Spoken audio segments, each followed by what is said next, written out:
Greetings, visionaries. This is your host, the INFJ Visionary. Let's talk. How about that? I'm still getting over.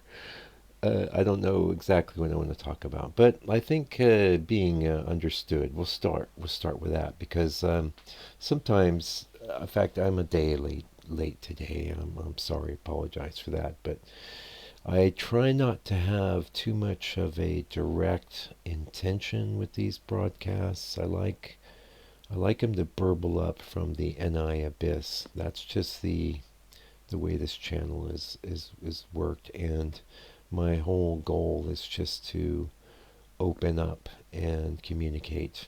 And well, if we if you communicate back, that's awesome too. I like that. But either way, you know, I don't think the NI abyss is too bothered about responses to its NI-ness generally. It's other parts of ourselves that kind of resonate that way. Namely, I think the extroverted feeling component, which is what keeps us from being absolute and complete hermits, right?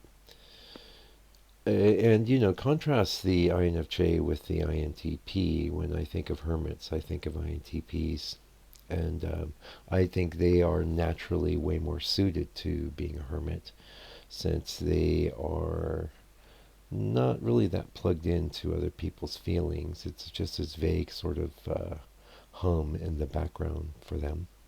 More of an annoyance, I would think. Kind of like the real world is for us.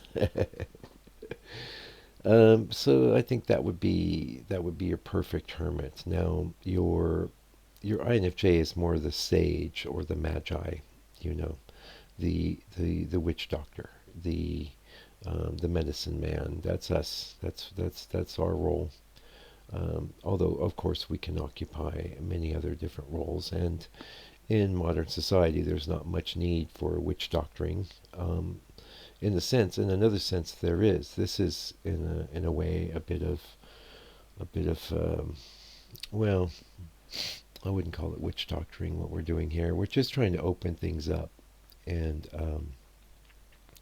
bring some real humanness to the proceedings. Not that there wasn't real humanness. In fact, all we had until quite recently was humanness, but now we have the sort of regurgitation of humanness that is the AI, and I'm not even sure if the AI wants to be like that. It probably could have been a lot of different ways, but as it stands, it seems it was trained on the internet. So there's nothing I would think that would be more like the human mind than the internet, since pretty much any aspect of the mind you could find represented there, and a part of that mind being given voice, right?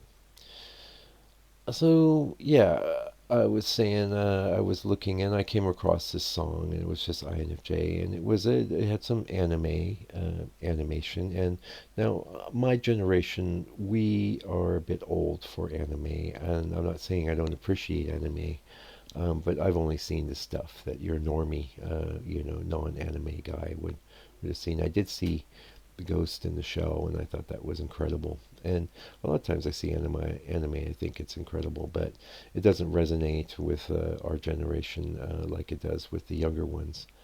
And I wouldn't think even all parts of the younger generations. I don't know. I know it's a thing.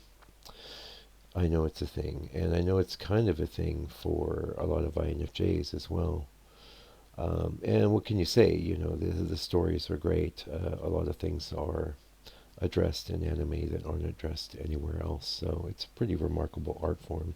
Anyway, this was just a song, and it was a song with some anime, and the whole song was about being misunderstood, and I can relate. And I think that's very much, to me, when I think about it, an attribute of the younger INFJ. And it's not that as you get older that people are going to understand you.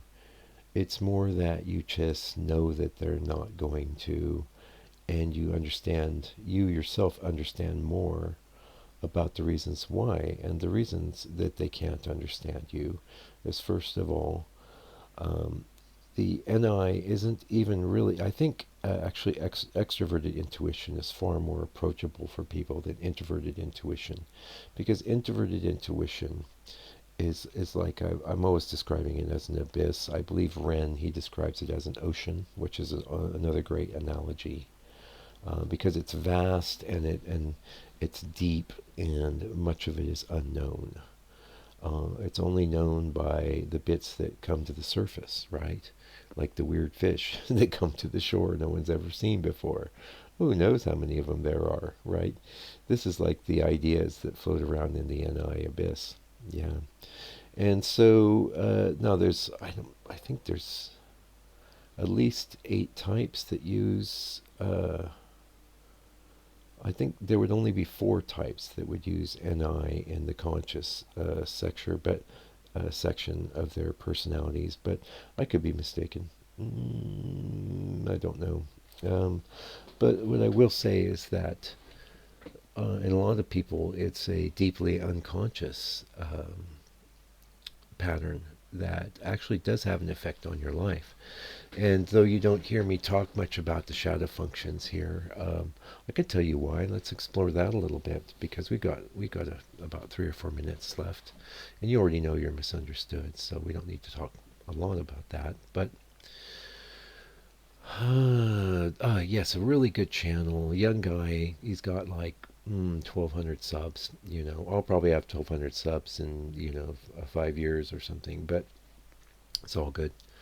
And he was doing the INFJ deep dive, and I was 100% with him on the first 4, all the conscious functions. And then he did a really great job. He starts going into the unconscious functions, which all they all play on our psyche. They all have an effect on our lives. And generally, the only time you'll notice, like, say, introverted feeling, if you're an INFJ, is when you're feeling badly and you feel like you need to defend yourself, or you feel like you're being unappreciated, or some other negative resonance is coming about, and then it's not like you're saying to yourself, oh, I'm experiencing introverted sensation right now.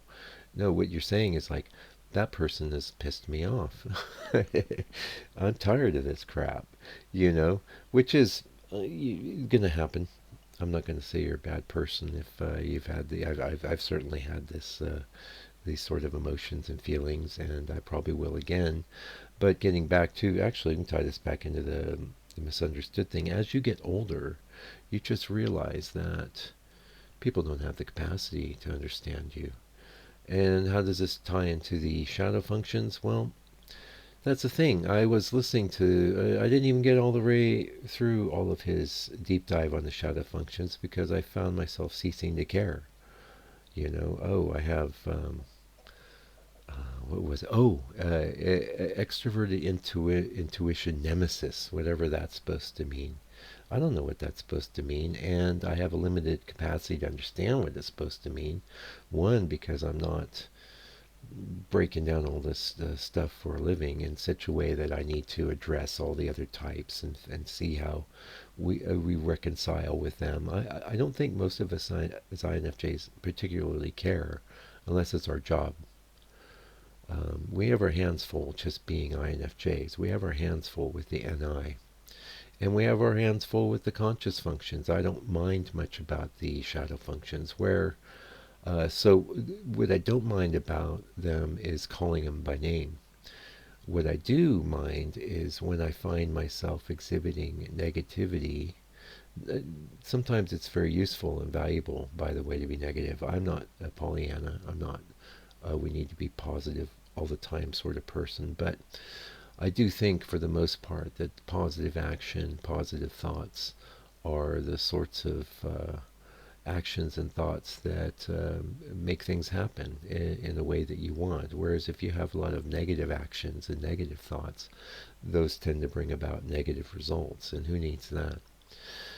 Anyway, that was it for today's broadcast. Hopefully you got something from it, and we'll come up with a title. I will let my assistant do that, and until I come back, I will definitely shoot for 2 days, so sorry for the absence, and we'll see you soon. Meanwhile, INFJ keep on keeping on.